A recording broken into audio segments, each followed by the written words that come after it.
Dalam nama Bapa dan Putra dan Roh Kudus, amin.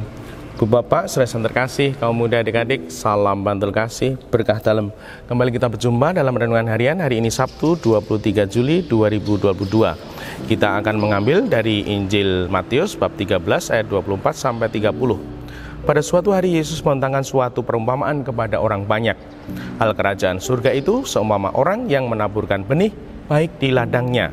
Tetapi pada waktu semua orang tidur, datanglah musuh menaburkan benih belalang di antara gandum itu, lalu pergi. Ketika gandum tumbuh dan mulai berbulir, tampak jugalah lalang itu, maka datanglah hamba-hamba tuan ladang itu dan berkata kepadanya, "Tuan, bukankah benih baik yang Tuan taburkan di ladang? Dari manakah lalang itu?" Jawab tuan itu, "Seorang musuh yang melakukannya." Lalu berkatalah para hamba itu, "Maukah Tuan supaya kami pergi mencabuti lalang itu?" Tetapi ia menjawab, "Jangan, sebab mungkin gandum itu ikut tercabut pada waktu kalian mencabut lalangnya. Biarkanlah keduanya tumbuh bersama sampai waktu menuai tiba. Pada waktu itu aku akan berkata kepada para penuai, kumpulkanlah dahulu lalang itu dan ikatlah berkas-berkas untuk dibakar. Kemudian kumpulkanlah gandumnya ke dalam lumbungku." Demikianlah Injil Tuhan.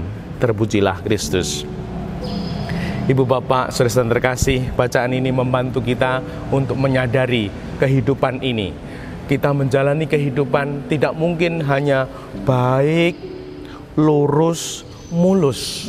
Kehidupan ini ada jalan yang terjal, ada jalan yang berkelok, ada jalan yang tidak rata. Dan sungguh inilah kehidupan.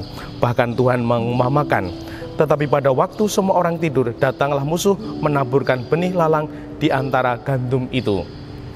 Kita tidak mungkin di sekitar kita hanya ada orang yang baik, sayang, perhatian, penuh kasih dengan kita. Pasti ada yang tidak suka, ada yang iri dengan kita, ada yang membenci kita, ada yang mungkin berniat jahat dengan kita. Itu tidak mungkin kita hindari.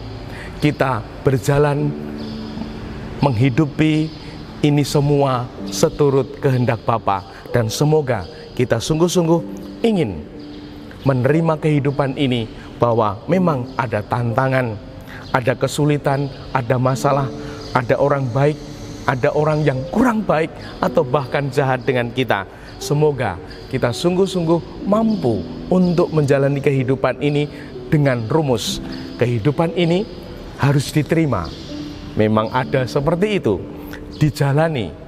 Kalau kita bisa menjalani, apalagi penuh dengan keyakinan, mohon berkat Tuhan, pasti Tuhan memberi jalan. Lalu kemudian kita bisa mensyukuri. Kita bersyukur bahwa ada yang suka, ada yang tidak suka, agar kita tidak jumawa, sehingga hidup kita sungguh seturut kehendaknya.